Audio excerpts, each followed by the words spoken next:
ဘုရားဘာသာတယောက်ကနေသူတို့ဘုရားဘာသာမှာဆိုရင်ကိုလောက်တာကိုခံရမယ်ကောင်းတာလုပ်ရင်ကောင်းရန်ရောက်မယ်မကောင်းတာလုပ်ရင်မကောင်းရန်ရောက်မယ်အရှိအနောက်မြည်တယ်ဗုဒ္ဓဟောတာတွေအကုန်မှန်တယ်ဆိုပြီးတော့မှသူကပြောသွားတာဖြစ်တယ်ခရိယန်ကျမ်းစာမှာကြတော့ကိုစိုက်တိအတိုက်ကိုရိတ်ရမယ်ဆိုတာရှိတယ်အဲ့ဒီကျမ်းချက်ရှိရတာနဲ့ဘာဖြစ်လို့ဖာစစ်ရှုံတွားမိခေါ်နေရတာလဲကိုကိုကောင်းတာလုပ်ပါလားဆိုတော့ပုံစံမျိုးနဲ့သူပြောသွားတာဖြစ်တယ်အဲ့ဒီဗီဒီယိုကိုကျွန်တော်တို့ကြည့်ကြရအောင်အဲ့ဒါကြီးလေးလာဆိုတော့ကိုတို့သိပါတယ်ကိုတို့ကျမ်းလေးကဒါတအုပ်တဲဆိုတော့ကိုတို့သိတယ်ယာရိတံကောပတိဗီဇာတာရိတဟရတိဖလန်ဆိုတာကျွန်တော်တို့ဒီမှာဓမ္မပဒမှာပါအဲ့ဒါကဘာလဲဆိုကိုစိုက်ကျိုးတဲ့မျိုးစေ့တိုင်းကိုအဲ့အသီးကိုကိုပြန်ရအဲ့တော့ကိုတို့ထဲမှာပါတယ်ကိုစိုက်ကျိုးတဲ့အပင်ကိုကိုပြန်ရိတ်သိမ်းရမယ်ဆိုတော့ကိုတို့ပါတယ်ကိုသိရလားပါတယ်လားဟုတ်တယ်ပါတယ်ကိုစိုက်တိအတိုက်ကိုရိတ်ရမယ်ဆိုတာကျမ်းစာထဲမှာရှိတယ်ပြီးရင်ခုနသူကပြောသွားတယ်ကျမ်းစာတအုပ်ထဲဆိုတော့တဲ့အဲ့တအုပ်ထဲကိုကဘာလုံးတကယ်ပညာရှင်တွေလေ့လာတာလုံးဝအခုချိန်ထိလေ့လာလို့မကုန်နိုင်ဘူးဆိုတော့ကိုစိုက်တိအတိုက်ကိုပြန်ရိတ်ရမယ်ဆိုတာမှန်တယ်ဗုဒ္ဓဘာသာမှာလည်းကိုလှုပ်တဲ့အတိုက်ကိုခံရမယ်ဆိုတာမှန်တယ်ဟုတ်ပြီအဲ့ဒီစကားကိုကျွန်တော်တို့ခွဲစိတ်ကြည့်မယ်ကိုစိုက်တိအတိုက်ကိုရိတ်ရမယ်ကိုလှုပ်တိအတိုက်ကိုခံရမယ်ဆိုတော့ကဲလူတဘာဝအနေနဲ့ကျွန်တော်တို့စဉ်းစားကြည့်မယ်နော်ဖခင်ကသူ့သားကိုပြောတယ်ကဲတားရေလုံးဝအရက်မတောင်းနဲ့နော်အရက်မတောင်းနဲ့နော်အရက်တောင်းရင်ငါရိုက်မှာနော်ပြောထားတယ်ဒါမှမဟုတ်ရင်အရက်တောင်းရင်ငါသားအဖြစ်ကနေငါဆွလွတ်မှာနော်သူပြောထားတယ်နော်ပြောထားတဲ့ခါမှာညနေရောက်လာတဲ့ခါကျတော့သူ့သားအရက်မူမူနဲ့ပြန်လာတယ်ပြန်လာတဲ့အခါမှာသူ့အဖေကသူ့သားကိုရိုက်တယ်ပြီးရင်သူ့သားကိုနှိထုတ်ပလိုက်တယ်ဥပမာနောက်တစ်ခါအိမ်ကိုပြန်မလာနဲ့ငါစကားကိုနားမထောင်ဘူးအိမ်ပေါ်ကနေဆင်းဆိုပြီးတော့မှနှိချလိုက်တယ်ကဲနှိချလိုက်တဲ့အကြောင်းရင်းနဲ့ပတ်သက်ပြီးတော့မှသူမနှိချခင်မှာဘာအရင်လာလဲဆိုတော့မလုံနဲ့ဆိုတဲ့အရာအရင်လာတယ်နော်မလုံနဲ့ဆိုတဲ့စကားအရင်မလာဘဲနဲ့အဲ့ဒီအရက်တောက်ချင်းကဆိုးချင်းကောင်းချင်းသူလုံးဝသိမှာမဟုတ်ဘူးသူ့အဖေကမကောင်းဘူးငါမကြိုက်ဘူးမတောက်နဲ့ဆိုတဲ့စကားလာတဲ့ခါကျတော့အဲ့ဒီအရက်တောက်ချင်းကမကောင်းတဲ့အရာဖြစ်သွားပြီဟုတ်ပြီတောက်လိုက်တဲ့ခါမှာသူ့အဖေကနှိချလိုက်ပြီဆိုတော့ဘာဖြစ်လို့နှိချတာလဲမလုံနဲ့ဆိုတဲ့အရာကိုလုံလို့နှိချတာဟုတ်ပြီနော်အဲ့တော့ကိုခံစားရတဲ့ဆိုးကျိုးကကိုယ့်ဟာကိုယ်အရက်တောက်လို့ကိုယ့်ဟာကိုယ်ခံရတာအဲ့လိုသွားပြောလို့ပြီးသွားမလားမပြီးသွားဘူးကိုတောက်လို့ကိုခံရတယ်ဆိုတာမှန်ပေမဲ့ပထမဦးစွာမတောက်နဲ့ဆိုတဲ့စကားအရင်ရှိတယ်အဲ့ဒါကိုမှတ်ထားဖို့လိုတယ်အဲ့တော့အဲ့မတောက်နဲ့ဆိုတဲ့စကားသူကသူပေါ်မလာဘူးဖခင်ကနေပြောတာဖခင်ပါဇက်ကနေထွက်လာတာမတောက်နဲ့ငါမချိုက်ဘူးတောက်လို့ရှိရင်ငါနေ့ကိုအိမ်ပေါ်နဲ့နှိချမှာနော်ဒါမှမဟုတ်ရိုက်မှာနော်ပြောထားပြီးပြီအဲ့တော့သူဖခင်ကသူပြောတဲ့အတိုင်းသူလုပ်တာနော်ဟိအိမ်ပေါ်နေချတာသူတဘောနဲ့သူဆင်းသွားတာမဟုတ်ဘူးအရက်တောက်လို့သူအရက်တောက်လို့ငါအရက်တောက်တယ်ဆိုတော့ကိုပဲအိမ်ပေါ်နဲ့ဆင်းလိုက်တော့မယ်ကွာအဲ့လိုမဟုတ်ဘူးသူတောက်တဲ့ခါကျတော့သူအဖေကမကြိုက်ဘူးကွာမကြိုက်တဲ့ခါကျတော့ကဲအိမ်ပေါ်နဲ့ဆင်းဆိုပြီးသူအဖေကနေချတာသူဆင်းသွားတာမဟုတ်ဘူးထိုနဲ့အတူပဲကိုလှုပ်တဲ့အတိုက်ကိုရိတ်ရမယ်ဆိုတာမှန်တယ်အဲ့တော့ကိုမကောင်းတာလုပ်ရင်ငရဲသွားမယ်ဆိုတာသိတယ်အဲ့တော့ငရဲကိုဘယ်လိုသွားမလဲအဲ့ဒီငရဲကိုဘယ်သူဖန်ဆင်းလဲငရဲသူရှိတာလားသူတဘွားနဲ့သူရှိတာလားဟုတ်ပြီသူတဘွားနဲ့သူရှိတယ်ထားလိုက်အဲ့တော့သူတဘွားနဲ့သူရှိတဲ့ငရဲကိုခမည်းကဘာသွားလို့မှလဲခမည်းနဲ့ငရဲနဲ့ဘာဆိုင်လဲဘာတော်လဲအဲ့ဒါစဉ်းစားဖို့လိုတယ်ဘာတော်လဲဘာဆိုင်လဲသူတဘွားနဲ့သူရှိတာလေခမည်းတဘွားနဲ့သူခမည်းနေတာအဲ့ဒီငရဲကိုဘာသွားလို့မှလဲအဲ့ဒါစဉ်းစားဖို့လိုတယ်မကောင်းတာလုပ်ရင်မကောင်းရရောက်မယ်ဆိုတဲ့စကားဒါမှမဟုတ်ရင်မကောင်းတာလို့အပင်ငရဲသွားမယ်ဆိုတဲ့စကားကဘယ်ကနေအရင်ဥဆုံးပေါ်လာတယ်လဲဥမာဗုဒ္ဓကနေပေါ်လာတယ်ထားလိုက်ဗုဒ္ဓပါစက်ကနေထွက်လာတယ်ထားလိုက်အဲ့ဆိုအဲ့ဒီဗုဒ္ဓကရောငရဲကိုဖန်ဆင်းခဲ့တာလား ဒါမှမဟုတ်ရင်ဗုဒ္ဓကငရဲဗုဒ္ဓကနေခမရကိုအပြစ်လုပ်တယ်ဆိုပြီးမှငရဲကိုပြစ်ချမှာလားခမရယူဆရဆိုရင်တော့ तू ပြစ်ချမှာမဟုတ်ဘူးကိုဟာကိုပဲတွားမှာဟုတ်ပြီအဲ့ဆိုဗုဒ္ဓကခမရကိုငရဲကိုမပြစ်ချမဲနဲ့ဘသူကငရဲကိုတွားခိုင်းကိုဟာကိုတွားမယ်ဆိုတော့ငရဲတွားမင်းလမ်းကိုခမရတိတာတဘာဝကငါ့ကိုပို့မယ်လို့ပြောအိုးတဘာဝကခမရကိုပို့မယ်ဆိုရင်အဲ့ဒီတဘာဝကခမရဖျားလားဒါမှမဟုတ်ရင်တဘာဝကများငရဲကိုဖန်ဆင်းထားလားတဘာဝကများခမရကိုဒါရီမကောင်းတာမလုံးနဲ့လို့ပြောထားသလားတဘာဝတရားကပါဇက်ရှိလားတဘာဝတရားကမကောင်းတာလုံးရင်ငရဲကြမယ်နော်ခမရကိုလာပြောထားလားအဲ့တော့အပင်ငရဲဆိုတာကအားနေလို့ရှောက်သွားမယ့်နေရာမဟုတ်ဘူးအဲ့ဒီငရဲကလည်းပါဇက်မရှိဘူးငရဲကနေခမရကိုဓာတ်အားကြီးလို့ဟိုဓာတ်ဆွဲအားအားကြီးလို့ခမရကိုလာဆွဲသွားမှာလည်းမဟုတ်ဘူး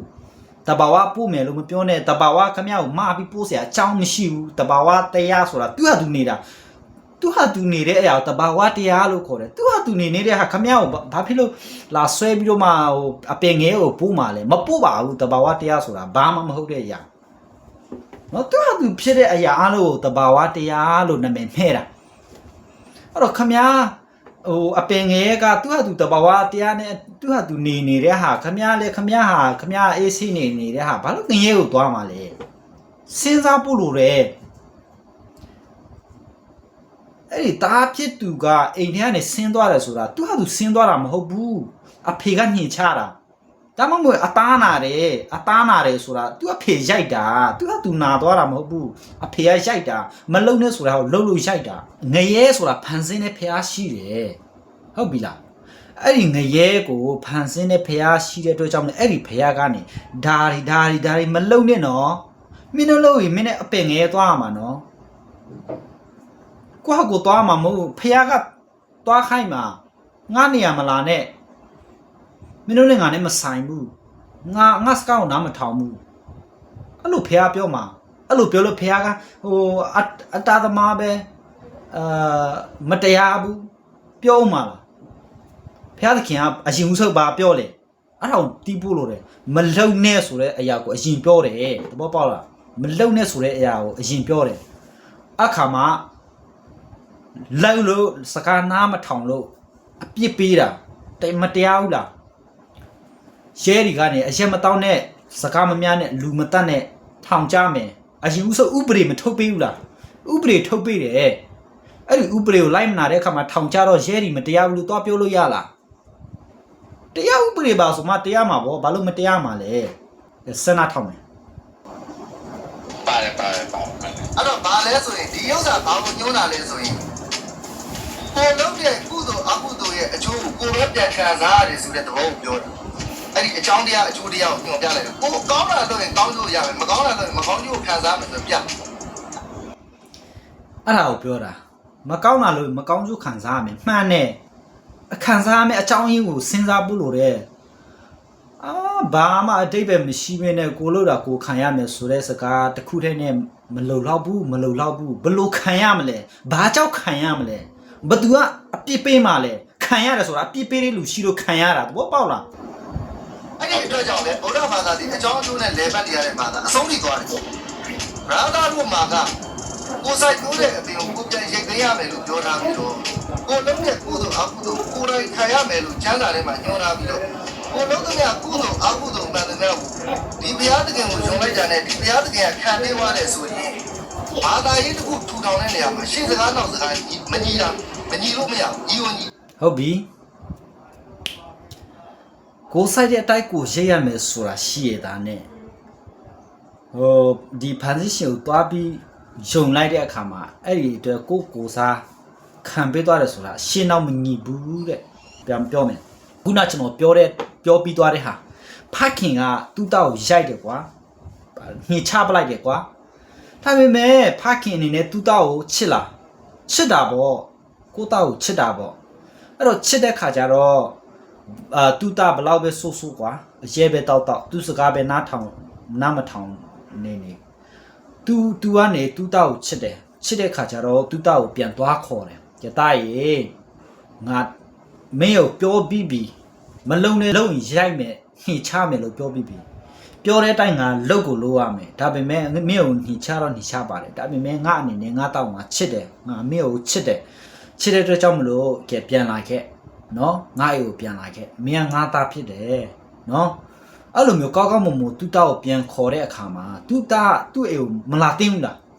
သူ့ဖေအိမ်မှာ तू မနေချင်ဘူးလားနေချင်မှာပေါ့တာသမီးပဲကိုဖေအိမ်မှာဘာ तू မစောနေချင်တာပဲလေအဲ့တော့ဟာအဖေကျေးဇူးတင်လိုက်တာအဖေတာဆိုနောက်တစ်ခါအလုံးဝအပြစ်မလုပ်တော့ဘူးနော်လုံးဝအရက်မတောက်တော့ဘူးနော်အဖေတာအပြစ်ကိုလည်းခွလို့ပြေးနော်အဲ့လိုပြန်ပြောသူ့အဖေဘယ်လောက်ထိပြောမလဲငါစကားကိုတာနာထောက်လုံးနေဆိုပါရိုက်မလားရိုက်မလဲမဟုတ်လားကျေးဇူးတင်ပါဘာငါတာရဲ့ကျေးဇူးတင်လိုက်တာအဲ့လိုမျိုးတော့တာတရားရှိမှအဖေကသဘောကျတာငါတာအဲ့လိုမျိုးငါစကောက်နားထောင်ရတဲ့ခါကျအဖေလည်းအားရှိသွားပြီကွာလာရဲ့ဆိုပြီးတော့မှသူတာအတွက်တောင်မှတခုခုဝယ်ပေးအောင်မှာမလားအဲ့ဒါတာဖိုင်သဘောတဘာဝဟုတ်ပြီကဲဖះလဲပဲ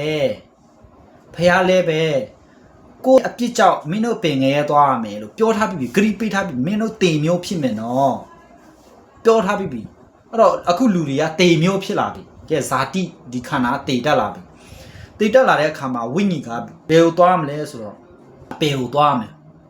အဲ့ဒီအပေကိုသွားမယ်ဆိုတော့လူတိုင်းအပေသွားမယ်ဆိုဘုရားသခင်ကသူ့သားသမီးတွေကိုချစ်တယ်ဒါပေမဲ့သူ့စကားကိုလည်းတီးစေခြင်းနဲ့ကွာမဟုတ်ဘူးလား तू ပြောပြီးပြီဆိုရင် तू ပြောပြီးစကားကိုပြန်ရုပ်သိမ့်ရင်အဲ့ဒီဘုရားကမတရားတဲ့ဘုရားဖြစ်သွားမှာဘုရားသူ့တိတ်ခါကိုဘတော်မှ तू မထိခိုက်ဘူးကဘာရာပြတ်သွားမယ်တဲ့ငါစကားလုံးဝတီးတယ်တဲ့နော်သူစကားပြောရင်ပြောတဲ့အတိုင်း तू တီးစေတယ်လုံးဝမဖြစ်စီဘူးပြန်မရုပ်သိမ်းဘူးအဲ့တော့ရုပ်သိမ်းလို့မဖြစ်တော့တဲ့အခါကျတော့ तू ဘာလုပ်လဲဆိုတော့ကဲငါစကားကိုတီးစေခြင်းနဲ့ပြီးငါသားသမီးကိုလည်းငါပြန်ခေါ်ခြင်းနဲ့ကွာငရဲကိုမသွားခိုက်ချင်ဘူးကွာမသွားခိုက်ချင်တဲ့ခါကျတော့ငါဘာလုပ်တင်တယ်လဲဆိုပြီးစဉ်းစားတဲ့အခါမှာသူ့ရဲ့သားတော်သခင်ယေရှုကိုလောကကိုစေလွတ်တာနော်တခါလေဟာမင်းတို့အပြည့်ကိုငါပြန်ခွတ်လို့တယ်ကွာမင်းတို့ငရဲသွားဆံမလို့တော့ကွာဘယ်တော့ပဲပြည့်လို့ကွာငါခွတ်လို့လိုက်မယ်ကဲပြန်လာတော့အဲ့လိုပြောရင်ပထမသူ့ရဲ့စကားမတီတော့ဘူးအဲ့တော့သူ့စကားအရှင်းအောင်မကြီးဖြစ်သွားမှာပေါ့အဲ့တော့ဘုရားသခင်ကကဲငါစကားပြောလဲပြောပြီးပြီပြောတဲ့အတိုင်းငါလောက်ရတော့မှာပဲအဲ့တော့လောက်ရတော့မယ်ဆိုတော့ငါတသမီးကိုလည်းပြင်မသွားစီချင်ဘူးကွာအဲ့တော့ငါစကားကိုပြန်မယုတ်သိမ့်မဲ့နဲ့ငါသားတော့ယေရှုခရစ်တော်မင်းသွားလောကကိုသွားလူလူပဲမွေးလူပဲကြီးပြင်း30ကျော်ရောက်လာတဲ့အခါမှာမင်းအဲ့ဒီလူတွေကိုငါစီရင်မဲ့အပြစ်ကိုမိပေါ်မှာငါစီရင်မယ်ကွာဘာဖြစ်လို့ဆိုယေရှုခရစ်တော်ကအပြစ်လောက်ဝမရှိတဲ့ဘုရားပြီးလို့ရှိရင်ဘုရားဖြစ်တယ်ဘုရားရဲ့သားတော်ဖြစ်တယ်အဲ့တော့ဘုရားဖြစ်တဲ့အတွက်ကြောင့်မလို့တင်တော်မှာသူတည်သွားရင်တော့မှသူဟာသူပြန်ရှင်နိုင်တဲ့ဘုရားမျိုးဖြစ်တယ်နော်ဘုရားဆိုတာတင်တော်မှာပြန်ရှင်နိုင်တဲ့ဘုရားအဲ့ဒါကိုဘုရားခေါ်တယ်ဆိုတော့မင်းသွားသူတို့ကိုစားမိခံပေးလိုက်ကွာငါသူတို့အပြစ်မပေးချင်တော့နောက်ဘဝမှာငါသူတို့ထော်ရအပင်ငယ်မှာချထားမယ်ဆိုတော့ငါလည်းစိတ်မချမ်းသာဘူးကွာငါသားသမီးတို့ငါချစ်တယ်အဲ့တော့မင်းကိုယ်တိုင်သွားကွာမင်းကိုယ်တိုင်သွားသူတို့အပေါ်မှာငါပုံချမယ်အပြစ်တွေကိုမြစ်ပေါ်မှာငါပုံချလိုက်မယ်ကွာအဲ့လိုလုံးမရတော့မယ်ဆိုပြီးတော့မှသူသားတော်ယေရှုကိုစိတ်လွတ်တယ်လေဝါကရိုက်မှာတေခံတယ်ဘာဖြစ်လို့လေဝါကရိုက်မှာတေခံလဲလူတွေကိုဖခင်သခင်ကဘာဥစားခေမှာပြစ်မှားတဲ့အခါမှာဘုရားသခင်လူတွေကိုချိန်ထားတယ်အဲ့ဒီချိန်ချစ်ကလူတွေပေါ်မှာအမြဲတမ်းတည်တယ်အဲ့တော့အဲ့ဒီချိန်ချစ်ကနေလူတွေကိုလွတ်မြောက်စေဖို့ရတဲ့လောကတိုင်းမှာအသေးခံဖို့လိုတယ်ဘာဖြစ်လို့လဲဆိုတော့ကျမ်းစာထဲမှာရှိတယ်လောကတိုင်းမှာအသေးခံတဲ့လူတိုင်းဟာချိန်ချစ်ကိုခံတဲ့လူတဲ့အဲ့တော့ချိန်ချင်းကိုခံရမဲ့လောကတိုင်းနေရာကိုယေရှုခရစ်တော်တက်ခိုင်းတယ်တက်ခိုင်းပြီးတော့မှလောကတိုင်းမှာတည်တယ်အသေးခံတယ်ဆိုတာလူတွေတေဖို့အတွက်ကို तू ကတေပေးတာနောက်ပြီးလို့ရှိရင်လူတွေအပေါ်မှာရှိသမျှဖရာသခင်ကနေလူတွေအပေါ်မှာတင်ထားသမျှအပြစ်တွေအားလုံးကိုယူပြီးတော့မှသူ့သားတော်ယေရှုခရစ်တော်ပေါ်မှာတင်ပလိုက်တယ်အဲ့တော့လူတွေပေါ်မှာအပြစ်ရှိသေးလားအပြစ်တရားဆိုတဲ့ရစ်မြစ်အပြစ်တရားဆိုတဲ့ဗီဇရှိသေးလားမရှိတော့ဘူးအဲ့ဒီဗီဇဆိုတဲ့အရာကို ယေရှုခရစ်တော်ပေါ်တင်လိုက်တယ်တိရှိသမျှအပြစ်တွေအားလုံးကိုယူပြီးတော့ယေရှုခရစ်တော်ပေါ်တင်ပြီးတော့မှယေရှုခရစ်တော်ကိုဖျားသခင်ကစီရင်ပလိုက်တယ်စီရင်ပြီးတော့မှကဲယေရှုခရစ်တော်ကနေအကုန်လုံးခံပြီးပြီအသွေးတော်လည်းတွန်းပြီးပြီဘာဖြစ်သွေးတွန်းတယ်လဲဘာဖြစ်လို့လဲဘာလို့ဖို့လဲဆိုရင်တော့ဖျားသခင်ကိုယ်တိုင်ကအသွေးတွန်းလောင်းမှုမရှိရင်လောကငါအပြစ်မလှုပ်ဘူးတဲ့ပြောထားပြီးသားဖျားကအသွေးမတွန်းလောင်းပဲအပြစ်လှုပ်ခြင်းမရှိတဲ့နော်အသွေးမတွန်းလောင်းဘူးဆိုရင်လုံးဝအပြစ်မလှုပ်နိုင်ဘူးအဲ့တော့ဘုရားသခင်ကဘာဖြစ်လို့အဲ့ဒီအသွေးကိုတောင်းတာလဲဆိုတော့လူတွေရဲ့အသက်ကအသွေးဖြစ်တယ်တဲ့နော်လူတွေရဲ့အသက်ကအသွေးဖြစ်တယ်အဲ့ဒီတော့ကြောင့်မလို့အဲ့ဒီအသက်ရင်းမြစ်ဖြစ်တဲ့အသွေးကိုဘုရားကတောင်းတာโอเคအဲ့တော့အဲ့ဒီအသက်လူတွေအသက်ပေးရမယ့်ကိုစားယေရှုခရစ်တော်ရဲ့အသက်ဖြစ်တဲ့အသွေးကိုတောင်းတာအဲ့ဒီအသက်ဖြစ်တဲ့အသွေးကိုယေရှုခရစ်တော်သွန်းလောင်းတယ်အသေးခံတယ်ဒါပေမဲ့ပြီးသွားလားမပြီးဘူးယေရှုခရစ်တော်က3ရက်မြောက်နေ့မှာရှင်ပြန်ထမြောက်တဲ့ဘုရားဖြစ်တယ်โอเคရှင်ပြန်ထမြောက်တဲ့ဘုရားဖြစ်တဲ့အတွက်ကြောင့်မလို့အဲ့ဒီယေရှုခရစ်တော်နောက်ပြန်ဆုတ်မယ်ဆိုရင်တော့ယေရှုခရစ်တော်အသေးခံတဲ့အခါမှာမတေခင်လေးမှာသူဘာပြောသွားလဲအမှုပြီးပြီတဲ့ဘာအမှုပြီးတာလဲလူတွေပေါ်ဖျားစီရင်မဲ့အမှုပြီးသွားပြီစီရင်ဆရာမလိုတော့ဘူးเนาะငါ့ကိုစီရင်လိုက်ပြီကဲမင်းတို့လူတွေဖျားအမျက်တော်မင်းတို့အပေါ်မှာထားတဲ့ဖျားရဲ့အမျက်တော်တွေမင်းတို့အပေါ်မှာတင်ထားတဲ့မြတ်အပြစ်တွေအားလုံးငါ့အပေါ်မှာတင်လိုက်ပြီနော်မင်းတို့အပင်ငရဲကိုသွားဆရာအကြောင်းမရှိတော့ဖះစကားနာမထောင်ခဲ့ဘူးမှန်တယ်မင်းတို့မှအပြစ်ရှိတယ်မှန်တယ်ဒါပေမဲ့မင်းတို့ရှိတယ်အပြစ်တွေအားလုံးငါ့ပေါ်တင်လိုက်ပြီကွာငါ့ကိုစီရင်ပလိုက်ပြီငါခမီးတော့အဲ့တော့မင်းတို့ခံဆရာမလို့တော့မင်းတို့ကိုစားငါခံလိုက်ပြီအဲ့ဒီတော့ငါတို့ဟာယေရှုခရစ်တော်ငါတို့အတွက်ကိုစားခံပေးပြီးပြီဆိုတာကိုမင်းတို့ယုံကြည်ယုံမယ်အဲ့ဒီယုံကြည်ခြင်းအဖြစ်ပဲဘုရားသခင်ကမင်းတို့ကိုတားအဖြစ်ပြန်ပြီးလက်ခံမယ်ယေရှုခရစ်တော်ပြောထားတယ်အဲ့တော့အဲ့ဒါကိုကျွန်တော်တို့မယုံသင်းဘူးလားမဟုတ်ဘူးလားမယုံသင်းဘူးလားအဲ့တော့အကျိုးဆိုတာရှိရင်အကြောင်းရှိတယ်အကြောင်းရှိအကျိုးရှိတယ်လို့ခမည်းတော်ပြောနေကြစကားကိုပြန်စဉ်းစားကြည့်အပေငရဲကိုတွားရတယ်ဆိုတော့အကျိုးဆက်ကဘာအကြောင်းကြောက်လဲအဲ့တော့အဲ့ဒီအကျိုးဆက်ရဲ့အကြောင်းကိုစဉ်းစားတဲ့အခါမှာကိုကအပြစ်လို့ဟုတ်ပြီအပြစ်လို့တယ်ဆိုပါစို့ဘာဖြစ်လို့အပြစ်တရားဆိုတာပေါ်လာတယ်လဲအပြစ်တရားဆိုတဲ့အကျိုးကအဲ့ဒီအကျိုးဆက်ရဲ့အကြောင်းကြီးကဘာလဲအပြစ်တရားရဲ့အကျိုးအကြောင်းကဘာလဲလို့ပြန်စဉ်းစားတဲ့အခါမှာစကားနားမထောင်ခြင်းတဲ့ဟုတ်ပြီလားအဲ့တော့စကားနားမထောင်ခြင်းကဘယ်စကားကိုနားမထောင်တာလဲလို့လာတဲ့ခါကျတော့ဖယားသခင်ရဲ့စကားကိုနားမထောင်တာဆိုပြီးတော့မှလာတာโอเคနားလည်ပြီလားစနာထောင်မယ်မှန်တယ်တော့ပါပြီကျွန်တော်တို့ကဟုတ်တယ်လေကျွန်တော်တို့ကဒါကျွန်တော်တို့ဘာသာမှာဆိုရင်လက်ဆောင်ကျွန်တော်ရှင်းရှင်းလေးပြောထားပြီးသားဆိုရင်ဖယားကိုကိုးကွယ်တယ်ဆိုတော့ဘိုးရှင်နေတဲ့ကိုးကွယ်တာမဟုတ်ဘူးအစင်းရှင်နေတဲ့ကိုးကွယ်တာမဟုတ်ဘူးတကယ်ကိုပညာရှင်အနေနဲ့ကိုးကွယ်ဟုတ်ပြီဖယားကိုကိုးကွယ်တယ်ဆိုတာတဲ့တကိုးရှင်အနေနဲ့ကိုးကွယ်တာမဟုတ်ဘူးတဲ့ဖန်ဆင်းရှင်အနေနဲ့ကိုးကွယ်တာလည်းမဟုတ်ဘူးတဲ့ပညာရှင်အနေနဲ့ကိုးကွယ်တာတဲ့ကိုးကွယ်တယ်ရှစ်ခိုးတယ်မိခိုးတယ်ဆိုတာကကိုးစားတယ်ဆိုတာကကိုယ့်အတွက်အချိုးရှိလို့ကိုးကွယ်ရမှာမဟုတ်ဘူးလားကိုယ့်အတွက်အချိုးမရှိဘာလို့မှာတော့အဲ့ဒါအလကအပင်မခံတာဟမ်ဥမာတော်တယ်ဆိုတော်တယ်မှန်တယ်လက်ခံတယ်လေးစားတယ်တော်ပြီပေါ့လေးစားတယ်ဒါလို့ဆိုတော်ပြီဘာလို့မှာတော့တော်ပြီကိုယ်ကိုယ်နေစရာမလို့လေသူအเจ้าနေလိုက်ပြီးလေးလာစရာသူအเจ้าနေကိုကနေခံယူပြီးတော့ကိုသူအเจ้าကြောက်ကိုကသူများတကာနဲ့ဟိုစကားများရံဖြစ်မလိုပါဘူးမဟုတ်လားအဲ့တော့ကိုအတွက်အချိုးရှိဖို့လိုတယ်လူဆိုတာကိုအချိုးပဲချိကြတာမလားကိုအချိုးပဲချိကြတာကိုကောင်းဖို့အချိုးပဲချိကြတာအဲ့တော့ကိုအပင်ငယ်မသွားဘဲနဲ့အကောင်းရဖို့သွားဖို့ကိုအတွက်အချိုးရှိတဲ့ဖះကိုမကုတ်ကွယ်သိဘူးလားကိုကဲတင်ပါတယ်ဆိုမှကိုအတွက်အချိုးများရှိတယ်လေ ထော်ရပင်ငယ်ကနေကင်ထုတ်ပါတယ်ဒီလောက်ထိကြီးတဲ့အကျိုးဘယ်မှာရှိသေးလဲဘာအကျိုးရှိသေးလဲအပင်ငယ်ကနေလွတ်မြောက်ခြင်းအကျိုးလောက်ပိုကြီးတဲ့အကျိုးဘယ်မှာကောင်းကျိုးဘယ်မှာရှိသေးလဲမရှိတော့ဘူးကျောင်းတရားအကျိုးတရားတွေလုံးတင်မလုံးတင်ဆိုတဲ့အရာတွေအမှားအမှန်တွေကိုခွဲခြားပြီးတော့လမ်းမှန်ကိုပြပေးနိုင်တဲ့အတွက်ကျွန်တော်တို့ကတော့ဘဂဝါထိုကျွန်တော်တို့ဆရာမြတ်စွာဘုရားဒီဆရာသခင်နေတဲ့ကိုယ်ပဲဟုတ်ပြီလမ်းမှာကိုလမ်းပြပေးလို့ကဲဥပမာခမည်းကရင်နဲ့ကြီးအိုက်ကြီးရင်နဲ့ကြီးထဲမှာကြာပြီဆိုပါစို့ခမည်းရေမကူးတတ်ဘူးရေမကူးတတ်တဲ့အခါမှာ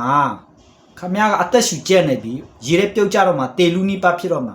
ကမ်ဘေးကနေခမည်းရဲ့ရေကူးဆရာကြီးကလာပြောမယ်ကဲမေကွာဒီလိုမကူးနဲ့ဒီလိုကူးလက်ဟိုဖက်ရွှေလက်ဟိုဖက်မှာထညာဖက်လက်ဟိုဖက်မှာထပါညာချစ်ထားဟိုဒီလိုလုပ်လာတင်ပေးမယ်ခမည်းလိုက်လို့ပါတယ်ဒါမှမလုပ်တတ်ဘူးမလုပ်တတ်တဲ့အခါမှာခမည်းရေထဲပြုတ်ကြတော့မှာအဲ့တော့ခမည်းအတွက်ဘာလို့အပ်နေလဲစက်တင်ပေးအောင်မလားတင်ပေးလို့မတက်တော့ဘူးလေရေထဲပြုတ်ကြတော့မှာလေစက်တင်ပေးဆရာကိုတခြားဆရာကိုငှားပေးအောင်မလားအဲ့တော့ခမည်းအတွက်ဆရာလိုတာလားကဲတင်မဲ့သူလိုတာလားအဲ့ဒါစဉ်းစားဖို့လိုတယ်ဘယ်လိုတရားကိုကဲတင်ဖို့ဆိုရင်ငါ့ကိုယုံလိုက်ယုံနဲ့မင်းတို့တန်ត្រာတော့ရမယ်အဲ့လိုမဟုတ်သူ့ကိုယုံလိုက်ပြီးသူ့တရားတွေကိုကျင့်ကြံပြီးတော့မှသားတယ်သူပြောတဲ့အကောင်းဆုံးခုနပြောတဲ့လမ်းစဉ်ဝါးတွေအဆုံးအမတွေကိုလိုက်နာပြီးမှသားတယ်ကိုကိုယ်တိုင်စူးစမ်းအားထုတ်ပြီးမှသားတယ်ကောင်းရသူတွေကိုလားဟုတ်ပြီကိုကိုယ်တိုင်စူးစမ်းမှသာလင်သူစကားကိုနားထောင်ပြီးကိုကိုယ်တိုင်စူးစမ်းအားထုတ်မှသာလင်ဟုတ်ပြီအဲ့ဒီစကားကိုသဘောကျတတိရှိတယ်ဟုတ်ပြီကိုကိုယ်တိုင်စူးစမ်းမှသာလင်ဆိုရင်ခမည်းအခုလုံနိုင်ပြီလားကျင့်နိုင်ပြီလားကိုနိဗ္ဗာန်ရောက်မယ်လို့အာမခံပြီလားအဲ့ဒီမိခွန်းကျွန်တော်မေးမယ်ကိုအာမခံပြီလားကိုအခုကျင့်နိုင်ပြီထင်ပြီလားအကျင့်နိုင်ပြီထင်ရင်အခုခမည်းဘယ်တော့သိမလဲဆိုတာလူတိုင်းပြောတတ်ဘူးကျွန်တော်လည်းပဲခမည်းကိုချိန်တာမဟုတ်နော်ချိန်ဆဲတာမဟုတ်နော်ကျွန်တော်လည်းပဲဘယ်အချိန်သိမလဲဆိုတာကိုယ့်အကူမသိဘူးခမည်းလည်းပဲဘယ်အချိန်သိမလဲဆိုတာကိုယ့်အကူမသိဘူးအချိန်ကြီးမြင်သိနိုင်တယ်မဟုတ်လားမနေ့ဖက်လာတစ်ပတ်ခါလားတေရှင်းတရားဆိုတာကိုနဲ့လုံးဝမဝေးဘူးအဲ့တော့အာမခံပြီလားကိုကျင့်နိုင်ပြီလားအဲ့ဒါကိုတီးဖို့လိုတယ်ဟုတ်ဆိုပြီးကဲတင်ပြီးလို့မရဘူးရောက်စီဆိုပြီးပြစ်တင်ပြီးလို့မရဘူးဘာဖြစ်လို့လဲကျွန်တော်တို့ကဆရာတကယ်အနေနဲ့ကိုးကွယ်တာအဲ့လိုလေးတွေခြားတာအဲ့တော့စူးစမ်းမှုလုံးဝဝရိယတွေကလည်းတော်တော်ခြားတာအဲ့တော့ body ပက္ခိယတရားတွေဆိုရှိတယ်ကွယ် body ပက္ခိယတရားတွေတတ္တဝရိယတတိသမารိပညာဆိုတာလုံးဝဝရိယတွေတတိတွေသမารိတွေပညာတွေနဲ့ကူးကပ်သွားမှသာလေရောက်တဲ့နေရာမျိုးသူတိဘုံရောက်တဲ့နေရာမျိုးသူ့ကိုယုံလိုက်ယုံနဲ့ကောင်းတဲ့ဘုံကိုတန်းရောက်သွားတာမျိုးမဟုတ်ဘူးမတရားရက်ကိုသွားရောက်သွားတာမဟုတ်မတရားရက်ရှိလားရှိတယ်ဟာလေနိဗ္ဗာန်ဟုတ်ပြီအဲ့ဒီမတရားအရက်ရှိလားရှိတယ်နိဗ္ဗာန်အဲ့ဒီနိဗ္ဗာန်ကိုတွားနိုင်မလားစဉ်းစားတွားနိုင်မလားရင်လေးတယ်အဲ့တော့ဝရိယရှိမှဆိုရင်ဝရိယရှိစမ်းမှာနေတိုင်းရှိဟုတ်တယ်မလားငငယ်ကရနဲ့ဝရိယရှိခဲ့သလားအခုချိန်ထိရှိခဲ့သလားအခုချိန်ထိကိုကတရားမှာတရားရခိုင်တို့ပြည့်စုံနေတော့မယ်ကိုအမြဲတမ်းကျင့်နိုင်နေတော့ဘဲလို့ခံစားနေသလားငါကျင့်နိုင်ပါတယ်လို့လက်ပြလုံနေသလားအခုကိုမေးခုပြန်မေးနော်မေးခုပြန်မေးရမှာနော်ဟိုပစက်ရှိတိုင်းဟိုရှာလှုပ်တိုင်းရှောက်ပြောလို့မဖြစ်ဘူးကိုစကားကိုတောင်းဝင်ယူရတယ်တောင်းဝင်ယူတယ်ဆိုတာအချရမဟုတ်ဘူးကိုပြောတဲ့တိုက်ကိုလုံနိုင်မှသာလင်အဲ့ဒီနေရာကိုရောက်နိုင်မှာโอเคနားလည်ကြမယ်ထင်တယ်နော်လောကမှာအကျိုးဆိုတာရှိရင်အကြောင်းရှိတယ်တဲ့အဲ့ဒီအကျိုးရှိရင်အကြောင်းရှိတယ်ဆိုပြီးတော့မှအဲ့ဒီအကျိုးရှိရင်အကြောင်းရှိတယ်ဆိုတဲ့စကားရဲ့အနက်အဓိပ္ပာယ်ကိုတေးသေးချာချာစဉ်းစားဖို့လိုတယ်ဘာဖြစ်လို့အပင်ငရဲဆိုတာရှောက်လာတာလဲဘာအတွက်လဲဘယ်သူကလှုပ်လိုက်တာလဲပြီးရင်အပြစ်တရားဆိုတာကရောဘယ်ကနေပေါ်လာလဲဘယ်သူကတတ်မှတ်တာလဲဘာအကြောင်းကြောက်လဲဘယ်သူအတွက်လဲစီရင်ချင်းဆိုတာကရော ဘသူကစီရင်မှာတော့